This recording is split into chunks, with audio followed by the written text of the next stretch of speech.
not in the depth that you're talking about. So do we ignore those, or is there a way of channeling those conversations as well, at least built around some of the product of the small group? I think they're great for sustaining what we've begun together. Mm-hmm. But I think they're senseless. No touch, no smell, Mm-hmm. no sight. The voting patterns didn't change one iota when people could do it online.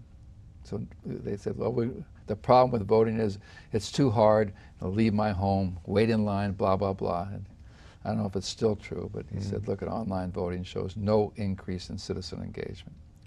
So I think they're great tools. I like them. Mm-hmm. I like to know what people have written on my wall. Mm-hmm. But I don't think they're powerful. Mm-hmm. I think they're just useful tools. I like the telephone too. They don't build trust because they're fakeable. Okay. How do we get around the sort of to a mutual self-interest that the small groups can explore, and out of the silos that we all bring when we walk in the room? Part of it is the invitation. Okay. So when I invite you, I say, please come to this conversation, knowing that it's highly interactive and you will be talking with other citizens, especially ones you don't normally have a chance to talk to. And what we'd like you to do is leave your interests at the door. We're not going to decide anything today. We're not going to negotiate anything today, which allows people to calm down and say what we're trying to do is understand the possibility of Clifton Heights, the possibility of a light rail system, the possibility of more or fewer jails or a different educational structure. So you almost have to contract with people in the invitation so they don't come expecting an answer. Now, the people that want an answer, they won't show up. The extremists won't show up. Good. I don't want the whole community in the room. I want the middle in the room. Mm-hmm.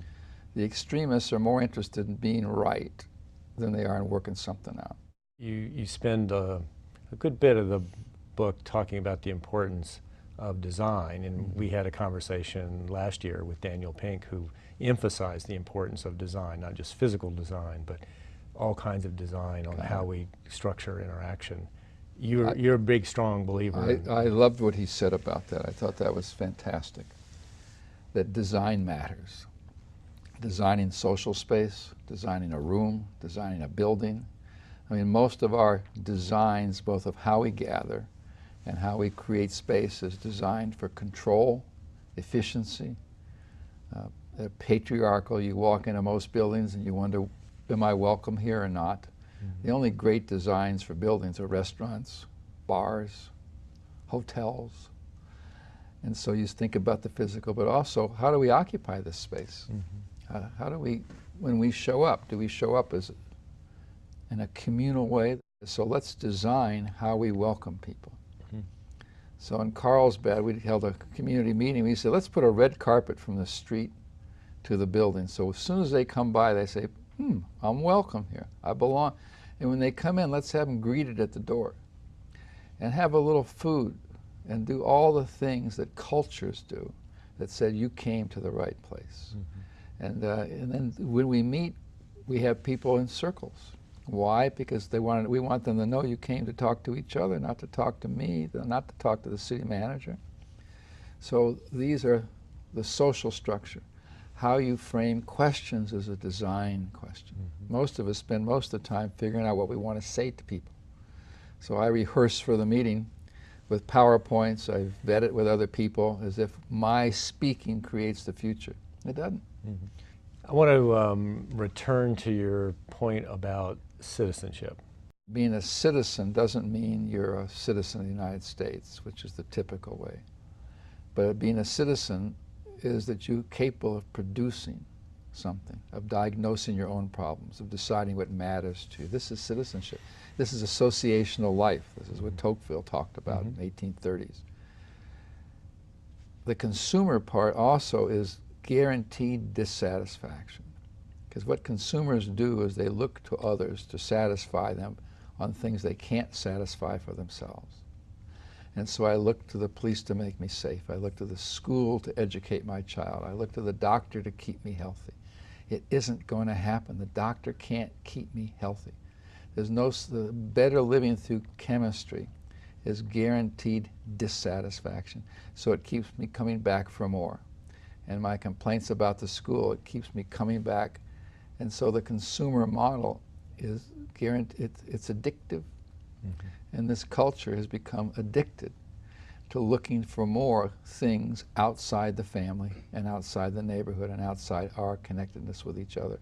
But aren't we at some point, we are a consumer of services and goods, but I mean, I don't think your argument is we aren't. It's just that isn't the relationship. That's the easy stuff. Yeah, that's not the relationship you want to have. I want the roads to work pretty well. Right. I want water to work, garbage picked up.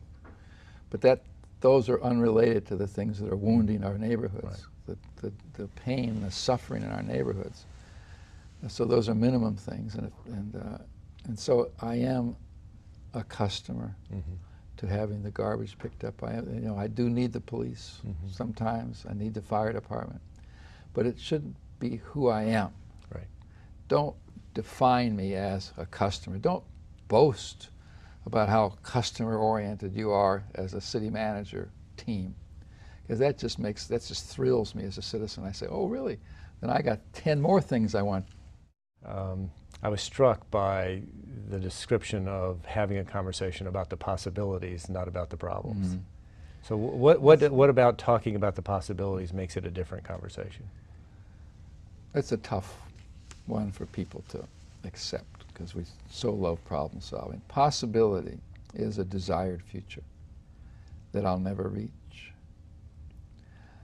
And the idea is that when I declare a possibility, when we talk together about what we want to create together, what's the possibility for our neighborhood, that possibility works on us.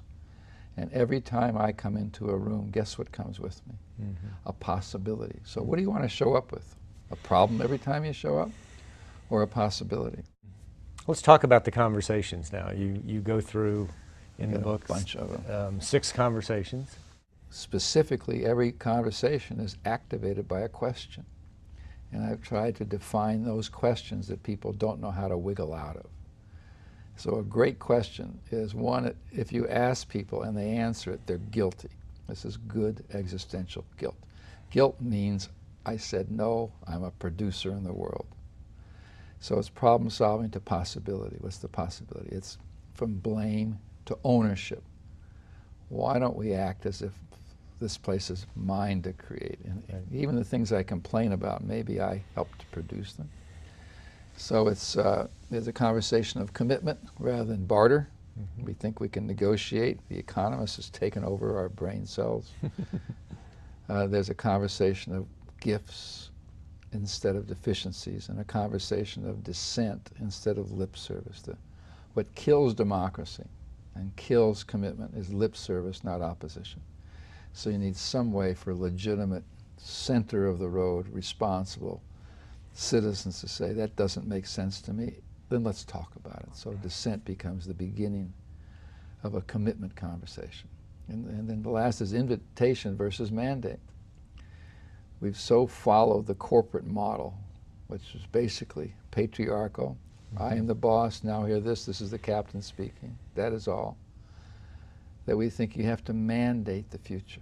Remind us, the leader's responsibility is to name the debate. It's not just convene. I don't have leader just as facilitator, but I have you, leader, city manager, public servant, knowing what we need to focus on and naming the questions. Because citizens left to their own devices are not going to take responsibility.